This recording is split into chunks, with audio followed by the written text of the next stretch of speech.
Hi, welcome to Amanda's Book Corner. I'm Amanda, and this is my review of The Lighthouse Keeper's Daughter by Hazel Gaynor. This book came out in 2018, and it's been on my list for a while, but I finally got the audiobook version of it a few months ago, and I decided now is a great time to finally dive into it. This is the second book I've read by Hazel Gaynor.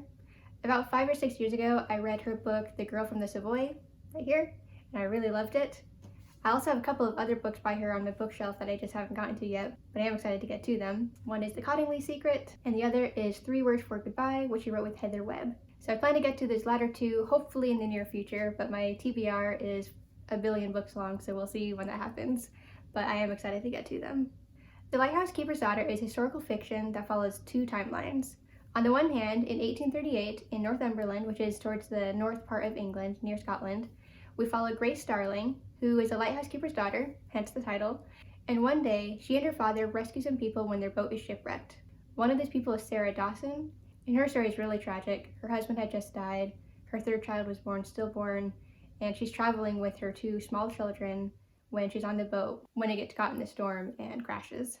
So this timeline primarily follows Grace Darling and the aftermath of her rescuing these people and the unexpected rise to fame that she experiences. But it also follows a potential romance with this man named George Emerson, who just happens to be the brother of Sarah Dawson, who she rescues. The other timeline is a full century later in 1938, and it follows Matilda Emerson, who is a teenager. She's only 19, and she's gotten pregnant, and her family has decided to ship her off from Ireland, where she grew up, over to America to live with some distant relative. She's not really sure who she is. But she ends up in Rhode Island, where she lives with this woman named Harriet, and she's going to stay there for the summer until she gives birth. Once the baby's born, she's expected to give up the baby and then return to Ireland, free of scandal. Harriet is also a lighthouse keeper, and so this story, although it has 2 different timelines, is very cohesive in terms of the kind of setting and the kinds of characters that we're getting. Even so, the characters are quite different. And so, as I mentioned, I listened to this as an audiobook, and so I had no idea until after I finished reading it that this is actually based on a real historical figure. I didn't realize until right before I started filming, actually, that Grace Darling was a real person who really did rescue some people, including Sarah Dawson. And that knowledge really does kind of change my perspective on the book. I'm not going to get into any details, I don't want to give any spoilers, but there is a lot of tragedy in this book. And at times I was like, why is this author making it so sad? But it's real life, so what are you gonna do? Unfortunately, reality can be pretty harsh. This book is very beautifully written. There are a lot of passages that are very impactful and emotional, but also just very poetic. So I really did like the writing style. But it's also a very quiet and gentle book.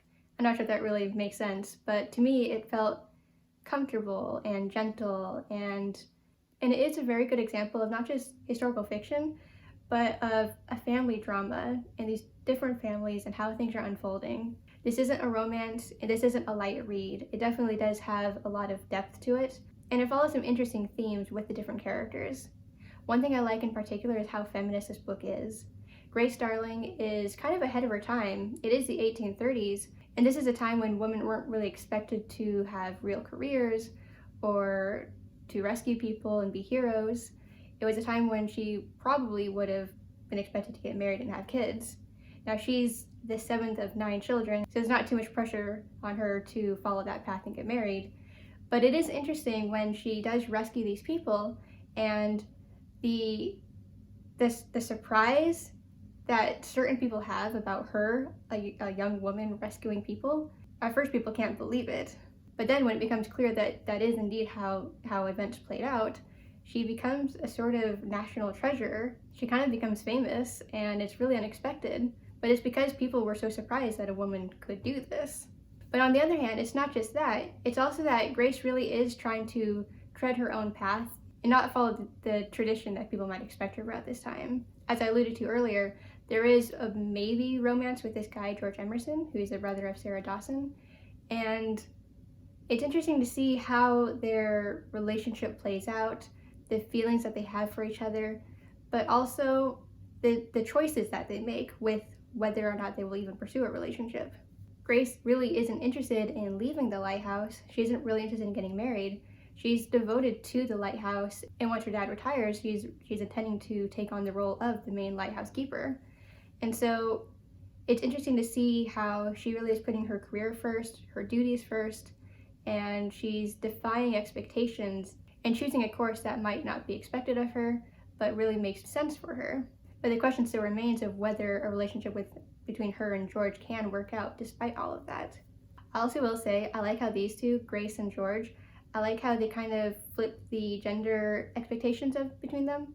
So Grace, she's a lighthouse keeper, she rescues people in boats, she's brave, she's resilient. George, on the other hand, he's an artist. He has a lot of feelings and he is artistic and he paints for a living. So I think it's kind of interesting how we get to see gender expectations flipped a little bit. In the other timeline, in the 1900s, we follow Matilda Emerson and her interesting path as she comes to terms with her pregnancy, whether she can be a mother, what her role is in this family, whether she has a place really in this family. She's always felt disconnected from her mother and she doesn't really feel like she has any place in the world. And so going to America and to live in Rhode Island with this woman named Harriet, at first it feels like a punishment, but as the months go by, it starts to feel like a new chance at life. I like to see the relationship between Matilda and Harriet develop. Harriet is definitely a rough and tough kind of woman. She's a woman of few words. She's not particularly welcoming to her new house guests.